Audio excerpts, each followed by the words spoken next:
There are numerous examples, and no volumes can be large enough to contain them all, even if they filled the whole planet. Each atom in the universe is actually a proof on the basis of providence, whether we realize this today or will do so tomorrow. A. Insulin, the hormone that allows our bodies to use glucose, is secreted by the pancreas in the exact same amount of sugar we consume. B. The power of our hearts in pumping blood is exactly equal to the energy needed by the muscles when exerting any effort. C. The one-way valve of our stomach prevents the influx of digested food that would otherwise harm us. D. The sphincter muscles located at the gates of our orifices, without which our clothes would have been soiled the whole time. E. The skull bones that are left unfused at birth, so the baby can easily cover the journey through the birth canal without breaking its head. Had these bones been fused, the baby would have never been able to cover this journey except if its skull got broken. These bones stay unfused till the brain is fully developed. F. All the axes of your nerves that convey the electrical signals are covered with a dielectric layer, as we do with electrical wires, so that the electric signals do not get lost or disturb us. G.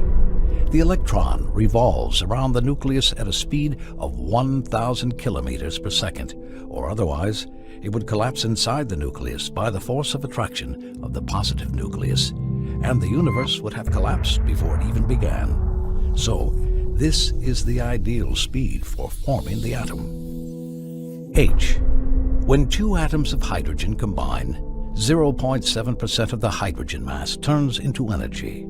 If this mass was 0.6% instead of 0.7%, the proton would have not combined with the neutrons, and the universe would have remained in the form of hydrogen, and none of the other elements would have been formed.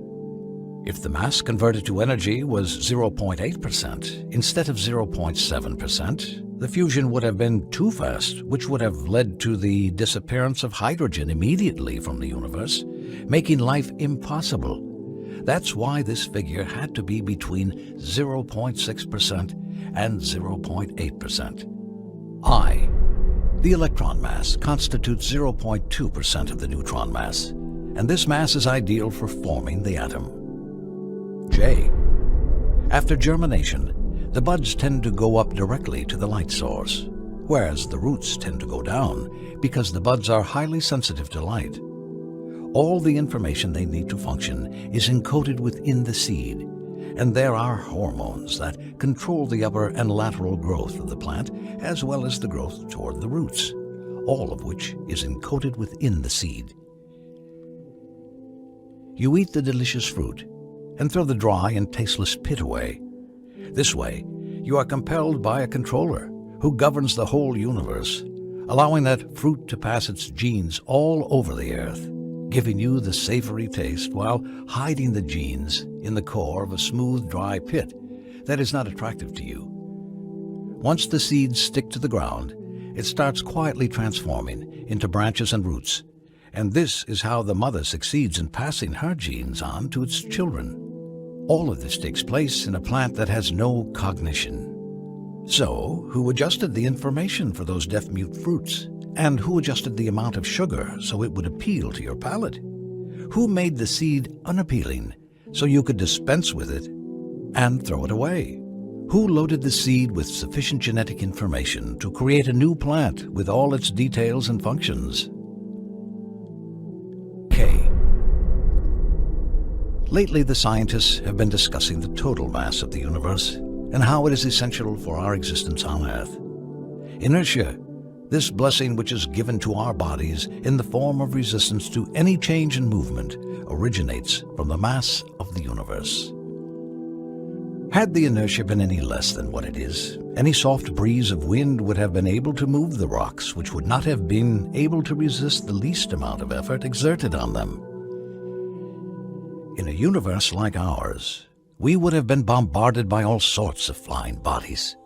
If the inertia was more than what it is, we would have found a great difficulty in moving our fingers, if we even managed to move them, and controlling them would have been an improbability.